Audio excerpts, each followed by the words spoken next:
One shot, one kill. Fire when ready. We're basically pinned down, and we're surrounded by snipers. If you could upgrade to that next level and actually and like I could see with the stereo stuff where it's like if you can get to that level and you could hear it, like if I could fucking hear the difference. Oh Yeah, wow. yeah. Then it'd be cooking, and then there'd be like a reward. That's the thing. Like when I first got like my first really good record player, I was blown away that night. Like I was just like, the difference is like I had no idea, and that was down the rabbit hole. And so it's like that constant like, well, I just spent like $1,000 on that receiver, and like if I really want to hear how it's supposed to sound, really get my money's worth, I need to spend $600 on that needle now. And then so you go do that, and then it's just like you said, it's just like you're constantly like, wow, it sounds so like the potential is there. All I have to do is spend another $500, and I'll realize the potential in that, and it's just continual. So, Lordy. Yeah. Stop at some point, like once you get the perfect, quote unquote, perfect setup. I think then you could probably get a better record player. Oh yeah, I mean that's all part and parcel of it too, right? Yeah, I've pretty much like replaced like 3/4 of my record player already from like the factory. So okay, well you've been busy. Yeah. Well, they don't. I guess they don't make things like they used to, like sniper movies, maybe. No. There we go. I disagree. All right. We are pinned down here, and we're talking about Sniper. What this 10? Sniper 10. Is this 10? I thought we were on 9. No, 9 was the last one. You're right. Yeah, it's 10. Sniper Grit, Global Response and Intelligence Team. I wonder. I guess they are a global response team if you count Malta as a global thing. Are they an intelligence team? I guess Intelligence Pete is, right? I mean, he wasn't even part of the team to start. What's your definition of, intelligence? Like military intelligence? Yeah, collecting intel. SIG. I guess they leverage intel, but that's not really like everyone does that. In the Army. It's a bit gray to me who funded them to stop a terrorist cell from fucking up another country. That's like some Avengers shit. We saw that at the end of the last movie, though. It is like an Avengers thing. Like I think they're paid for by the CIA or Department of Homeland Security or some other nebulous sort of alphabet soup agency. But either way, like they're agents of the government, but they're given free reign. Yeah, well, it's a low cost, extremely low cost. All right, what did you guys think of Sniper Grit? Oh, 5 stars. This one you called it actually, Doc, last time we talked, because the this director and writer has kept all weird quirkiness and comedy. Like he's run with it. He's got like a system now where he's incorporated rated R brutal violence with like tongue-in-cheek sitcom comedy, and the movie's almost like a pulp experience at this point. That's how I took it away anyway. Yeah. I think that definitely has a TV feel to it. Yeah, go ahead, Adam. Sure. Yeah. I'm not sure if I give it 5 stars. I don't know. I was wavering all. Well, I mean, I was thinking that you would probably really enjoy this as I was watching it. I'm not saying I didn't enjoy it, but it was like I went from like, this is fucking terrible and this has got to be the last one, please, to like, I'm actually kind of enjoying this. This is kind of entertaining. I kind of came around on some of like the cheesy like quips and quirks, especially Zero and like that bad humor. I was like, kind of came to appreciate it. It's got a little charm for me. And I kind of hate myself even more for saying that, but it's the truth.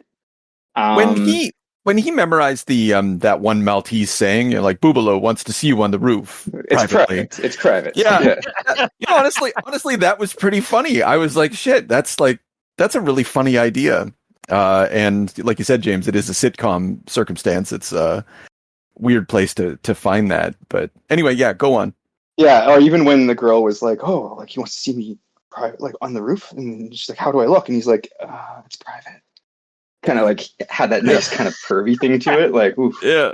But also humor. I thought one thing I really did like from the get-go was like everything you see in like the first 10 minutes, I was like, it's kind of like what I expected the end of this movie to be. So I'm kind of interested. It's like, what are you going to do for the next hour and a half then? Like, what are you going to feed me if this was kind of what I was expecting to be the whole sort of ending of the movie and the story arc? I thought the villain's name was hilarious, Zubalu. That was kind of weird, but and they all those like little infantry guys, they all kind of reminded me of the Foot Clan.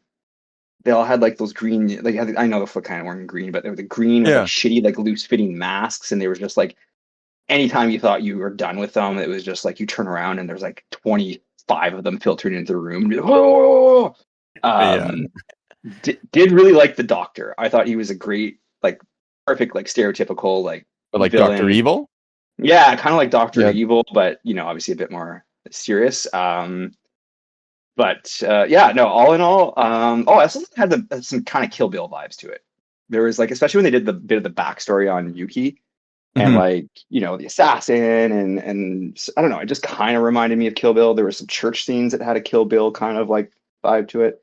I think we said that about the last movie. We said Tarantino vibes. Tarantino. Yeah, it's safe to say that Oliver Thompson, auteur, writer, and director, he didn't do the music this time, but it was still very similar to the music that he would have produced. I thought the soundtrack... it seemed like it had its own singer at one point.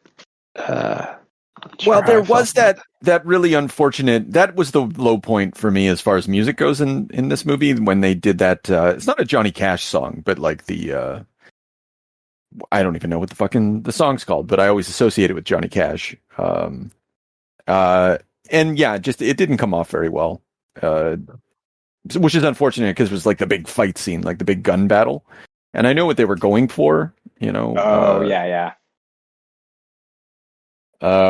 But otherwise, I thought, everything about this was more competent. I think I wrote in my notes that how did I write this? A movie that threatens to slow down but remembers to awaken itself. It starts to, like, at the 20-minute mark, Bubalo gets his brain shot out. Yeah, and like you said, Adam, like you were like, well, okay, well, now what? I thought that was the movie. And so like it just keeps changing and changing and changing, and so like even though like the director, if you give them too much time, they're gonna slow to a halt. Like they don't have like a long narrative in them. What they have is a series of scenes that they can put side by side and sort of chain together, which sounds like every movie, obviously, but like I think it's functionally different than a more competent or normal movie. And I'm trying to like, is it because it's more like a video game? They're on these different missions, like doing that kind of thing. I don't know. It felt like video game logic was at play, but that's been the case with these movies since Sniper 8, I guess. Whatever, the Assassin's End. Except not. Yeah, this was and we all noticed the Lady Death replacement. Oh yeah. Or did we? Yeah. No, I totally saw it. But I thought she was. Oh, go ahead. No, I was gonna say I thought Luna here, the new actress, was pretty great. She did the old boy fight at the end. Yeah. Was that her? Like actually her? And like I didn't look it up, but like every once in a while it looked like a body double or whatever. But then when I saw her when she's gonna smother Bubalo, she comes out in her nightgown or whatever, and her legs are fucking thick. I was gonna say hit her up on IMDb, and there's like a trailer of her. Oh, I see. Right. And she's just literally like fighting in a dojo, like it's like a demo. Crazy. Like, so I'm pretty sure she's maybe just a stunt actress or something. Yeah. Right. Just, so I'm gonna guesstimate that was her. I mean, we can circle back around to that later, but Yeah, it's not. Yeah, this was madness. I actually want to kind of be on Boobalow's squad. His parties look great. I was looking at the extras in in the party, and I was like, if you really stop and just kind of like look at what they did, they just put everybody like, all right, everybody, show up. We're going to give you $50 today. Everybody wear a green shirt, and we'll give you a sash. And so you've got like some random grandma, some lady, some like a bunch of boring looking people who don't look like they're part of a Maltese cult, like ISIS cult. I was thinking the same thing actually when just before he gets shot and he's walking out and everyone's out there like like bowing and all that, and I was just like, this is honestly made to look like a lot of people, and I know obviously movies do this, but I'm like, this is like just 25 stooges who were just paid like you said $50 and a free lunch to be here. That was one part of the movie where it's just like it I kind of stopped believing. Well, I kind of think they shied away from being having any kind of like real like political mirroring or offensiveness to it. You know, they didn't want to really like target a religion or really be American propaganda at this point. It seems like they've like totally moved away from that, because the Boobalow's team was like the multicultural Power Rangers. It was just a group of like wacky like fucking Dr. Evil villains. And then so it was kind of just a mess. It was just like, you could get, I thought you could get more lost in it because you weren't running an offensive American political, agenda. You're this is more of like in the realm of like comic book or fantasy. It's just like stupid. That's a good point. That poor fat guy on the shitter, just like Elvis. Yeah, you're right. I guess there's two things to say about that. The first is that this is transformed into a different type of dad movie. The Sniper franchise started off as like a 90s dad movie, and sort of slowly over time has turned into like you said, a superhero fantasy movie, which is also for dads, but a different type, maybe like year 2000 dad movies. Yeah, I'm good with it. And there's not that there was no sex in the other movies, but I mean, like, this thing is still pretty sexless and goofy. But what we did getting back to the shot to the head while the dude was on the shitter, there's a lot of sniping in this movie. Good to see that. We didn't get that in the other movie, and this one they were like, I think they got the memo. And Oliver Thompson was like, well... Yeah, somebody might... I feel that that's the case. This feels like an overcompensation of people shot in the head. Yeah. And they're like, look, man, if we're going to watch a sniper movie, we want to have cool, fun, and recognizable guns and a change of rifles, and we want sniping. And he was like, no time, you know what? I can do my regular stuff and include that. Just watch me. Yeah. Stand back, princesses. The double kill on the roof, 5 stars. Oh, awesome. Perfect. Yeah. That's so good. And I like when Anna Costa's the lady he's trying to shoot, and there's that guy, that fucking steel-eyed guy that's always guarding her, and he shoots the ground. And he goes, "Hey, what's that over there?" And like a video game. yeah, exactly. I have to go and investigate. Yeah. And then what's shoots that? her in the fucking eye. Yeah. A perpetrator. There was too many scenes with. I mean, there wasn't a lot, but especially the one with Yuki. Too many scenes with like stitches. There was that one scene with it. Like, I just find that like I've got a pretty good stomach for that kind of stuff. It's something about stitches. There was that mutant who got the glass in his head, and then he was like giving himself the stitches in the bathroom or whatever. And then when they were trying to get the tracking device out of Yuki, and it was just like, I want to actually have to turn away from. It's just, yeah. They're like sticking their fingers in her back. Yeah, there was that. Even that was like a really gross. Too. Yeah, it was really gross and drawn out and kind of funny. And then the other one they did was fucking, what the heck was the little kid's name again? Intel Pete. until Until Pete Pete, was yeah, doing Pete. the that fucking laptop scene where he like tapped into his laptop from his cell phone and he was like watching cameras. That was really drawn out and bizarre and used to like fun effect to build suspense. And I feel like the Stitches thing kind of did something similar where they're just like he's doing some unique things or some things you would normally not see in a movie and just being like, let's fucking play with this for 10 minutes. I noticed one thing, like getting to this this sort of coordination, because like the Stitches thing, that's cheap special effects. Like this is just what can I do with the money that I have, right? And then similarly with camera effects, that doesn't cost anything more than yeah. So one thing I noticed, and I gotta say I was super fucking impressed, is so it's during the final scene. I can't quite describe the circumstance, but in the foreground, you've got, I think it's Lady Death, and she's fighting all the people. And way in the background, you've got Brandon climbing up a ladder and like grabbing someone and pulling them off the roof. And it's all occurring at the same time, like foreground and background. I missed that. All is one shot. It happens for like 2 seconds, and I was like, what a virtuoso performance for absolutely nothing. Yeah. I'm checking this out right now. Yeah, I can't. I'm trying to find the timestamp on it, but I don't want to like lose my concentration. Yeah, I think that this is like a hard-working fella. And these, like, I don't know. I had a lot of fun with these. Like, I continue to. But I am ready for it to be done. Like this is. I feel like we've reached the apotheosis of this brand of sniper. And like Sniper Last Stand has to have a different sort of vibe.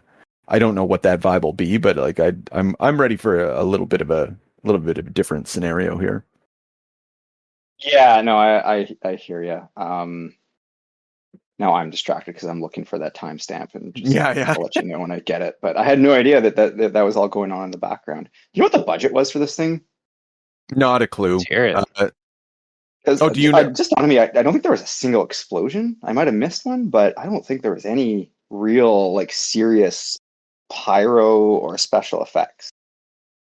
No, and like they paid for like the cheapest actors possible. Like again, I'm watching the Lady Death scene, and so the thing I'm talking about is at the 1 hour 22 minutes and 20 second mark, somewhere in there. Gotcha.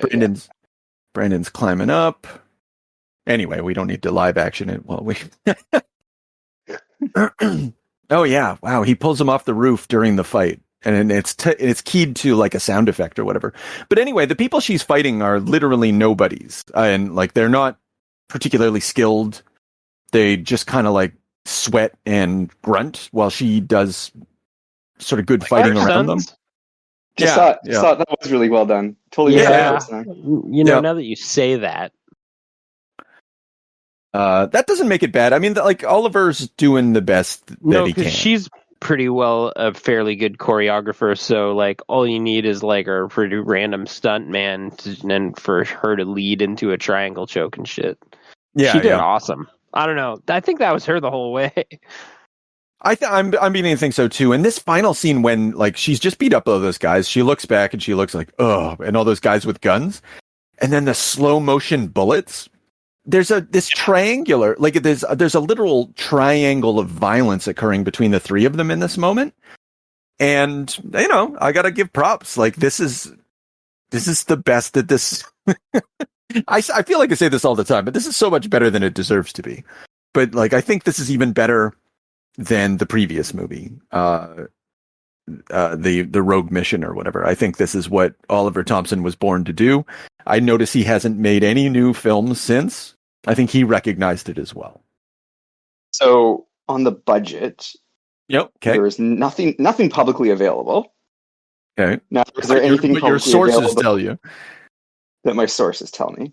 The only financial data that's available is sales in home DVDs. Okay. And that is $7,300 so far.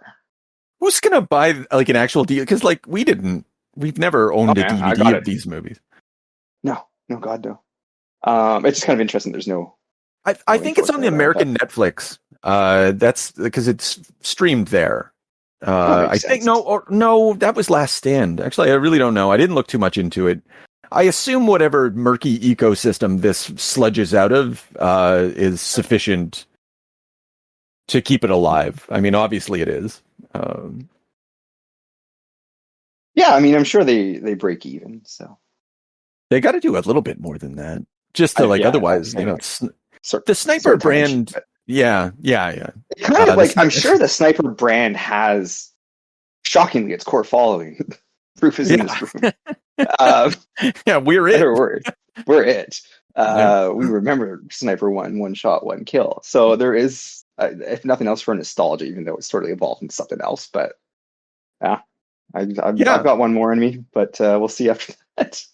Yeah, no, we'll do it. It's the one thing I really thought was cool about this. Sorry, just to a left turn.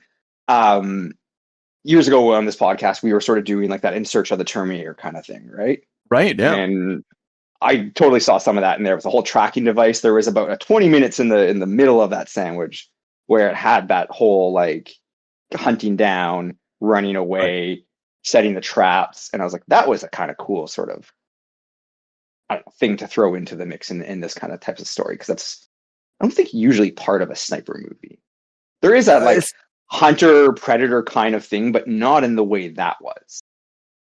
Yeah, that's fair. I think it goes to the idea that just throw all the shit at the wall, make this movie change every 20 minutes, pump it for all it's worth. That's a good way to build suspense. I just noticed at the end of the movie that Intelligence Pete on one of his like 6 screens has the girl, the picture of the girl, Mary Jane. Yeah. I saw that too. The plane ride was great. The shift to the director, with the orange pop plus Intelligence Pete, and like their arc was also like sort of a fun, like he sort of just dipped away from the plot a little bit. Yeah. But then worked its way back in, like it didn't end up being extraneous. It actually turned out to be really important and kind of central to the resolution of everything. Yeah, like I wish this wasn't like, it had no business being as okay as it was. Yeah. Now the reviews don't say that. I read the IMDb reviews. Yeah, they're fucking no down. Mercy. Yeah, just as bad as the last one. It's stupid. The worst one ever. Watchable, but in an ever declining franchise. Yeah. Do you have the grit to waste your time? Nice one. Oof. There's a couple people who get it though. There's a couple people like, back to a good formula.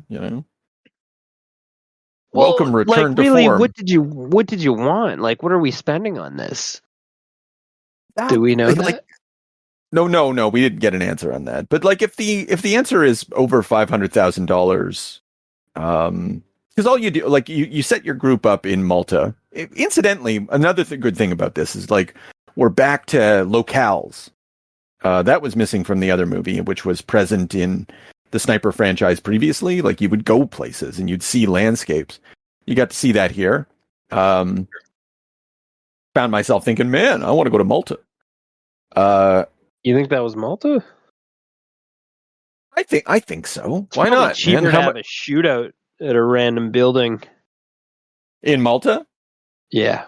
Well, wherever they filmed it, like the some landscapes of Malta as backdrop for its plot. Yeah, you there you go. Damn right. The courtyard where Dr. Evil drags his fucking bleeding ass body, and it was really nice. Like, I don't know, I like the settings for this one. They had a little bit of money, but not too much, because again, maybe $1 million. Was filmed in Malta. Yeah. There you go. On location. Yeah.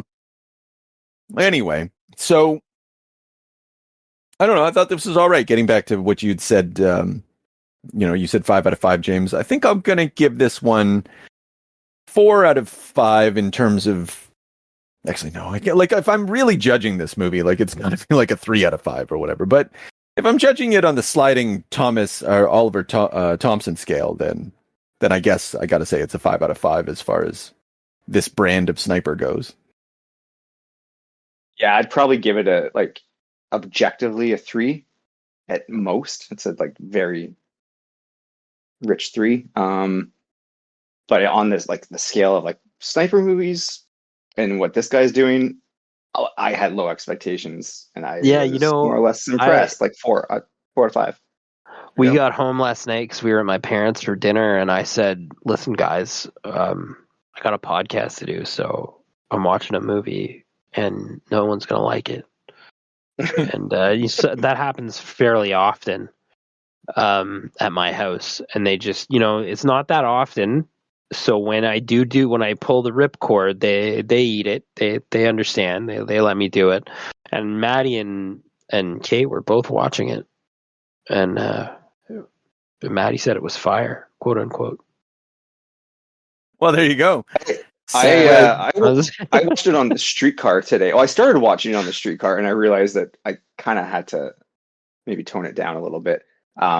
Just a lot of camera views through that sniper rifle scope, and a lot of headshots. Yeah, a lot of headshots, and I had the seat to myself, but you don't want to fucking get tagged as a Luigi on the subway. Yeah, exactly. Already. Yeah, the other thing too, like you guys were saying about the sniping, the we're not exactly back to roots yet, because Beckett runs around with a fucking pillow, and he just sort of throws the pillow on whatever the highest point is that he can find, that's 400 meters away, and just fucking blasts everybody without being seen ever. So that's mental. We're never going to get back to the roots. The roots are long gone. This is better though in terms of sniping, because at least your guy is off in the distance sniping. And prone, kind of hidden, and yeah, you can't ask for more than that. Not standing in front of a spotlight on top of a cargo. No, these guys are in the best shape of their lives too. Yeah, Chad was pretty ripped. Yeah. What the fuck? Was that one comment early in the movie when he was I can't remember what it was because I could try to erase it from my mind. But I was noticing I thought this was a no shirt, no shoes gym. Yeah. What the fuck? No shirt, no service. That's what it was. No shirt, no service. And he's just what a 20-pound dumbbells. Yeah, what a fucking bizarre briefing session. Did they just lift weights together? Yeah, man. Well, it just establishes there's the bromancery and